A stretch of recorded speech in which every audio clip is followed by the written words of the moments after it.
Hi, good morning everyone. Good morning my lecturer and my friends. Welcome back again to my video. It's me, Rizal from 6A class. So, as you can see here, the same background. Did you recognize it from my previous video? It's the same, right? But because of this is my friend's house. Why I here? I take a video here because of my friends has a good connection. She has a Wi-Fi, so you know lah. You like Wi-Fi? I like Wi-Fi too. So for today's video, I'm going to talk about different topic. Yes, different topic with the previous video. So what is the topic? The topic is the input hypothesis from or by Stephen Krashen. Yes, from the Stephen Krashen, there has been blah blah about the input hypothesis. So without any further ado, I will start. Keep on watching. So yeah, I'm going to explain you or I'm going to share you about the definition of the hypothesis, the characteristic of the hypothesis, the input hypothesis, and then the strength and the weaknesses, and the implementation or the strategies for the input hypothesis. So the first explanation, I'm going to explain you about the general of the input hypothesis itself.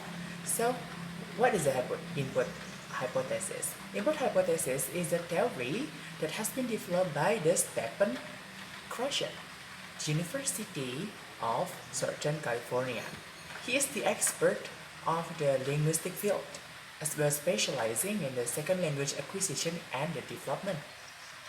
So here, Stephen Krashen has developed the theory of the second language acquisition and then has defined into five main hypotheses. Those are the acquisition learning hypothesis, the monitor hypothesis, the input hypothesis, and then number 4 is the effective filter hypothesis. The last is the natural order hypothesis. So for the and now I'll move to the main explanations about the input hypothesis. So the input hypothesis is to explain how the learner acquires the second language. The input hypothesis is only constant with the acquisition, not the learning. The learners keep improving and progressing when he or she receives a second language. The input is one step beyond his or her current stage of linguistic competence. So for example, the learners is in the stage E or I. Then the acquisition takes place when the learners could level up their competency and becomes the E plus 1. So that's for the standard for the standard of the learners. So for the characteristic of the input hypothesis itself, so the question, since not all of the learners can be at the same level of the linguistic competence, so questions here suggest that a natural communicative input is the key of designing a syllabus. So based on the questions thought, acquiring a language is picking up a language itself, which means developing ability in a language by using in the natural communicative situation. Yes, that's for the explanations about the definition and also the characteristic of the input hypothesis.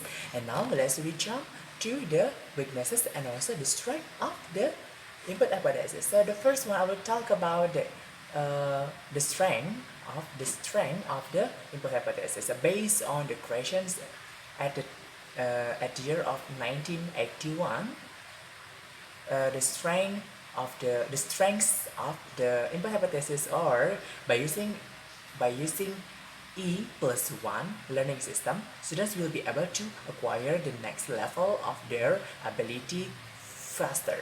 So the next one is the material can be understood by all levels of the students since it is focused on the message. So the opposite of the strength is the weaknesses. The weaknesses are the input hypothesis should be used in a natural communicative situations that makes it more suitable for teaching English as a second language. And the next one is as the input hypothesis should be used in a natural communication. It needs professionals to teach students to make sure that the students acquire the right form. So the result depends on the pedagogical ability of the teacher. Now we will move to the next explanation. And now we will move to the next explanations about the strategies and also the activities. So the question has been developed for the comprehensible input hypothesis in the strategy and also the activities. The first one, I would like to tell you about the strategies. The strategies defined into four.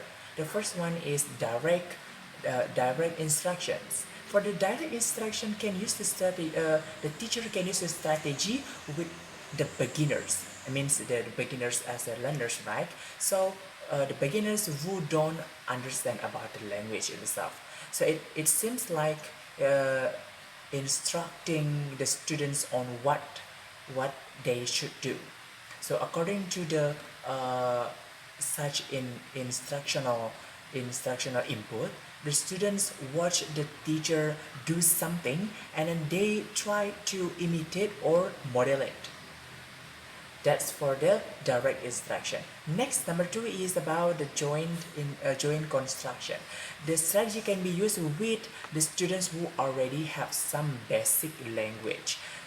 For the basic language, right? So such students can already follow the instructions by themselves but still need some guidance from the teacher. So the next one is about number three, the coach construction. This is for the students or for the learners in the level of intermediate or expanding ELLS. Now the teacher observes the students applying strategies on their own and offers suggestions only.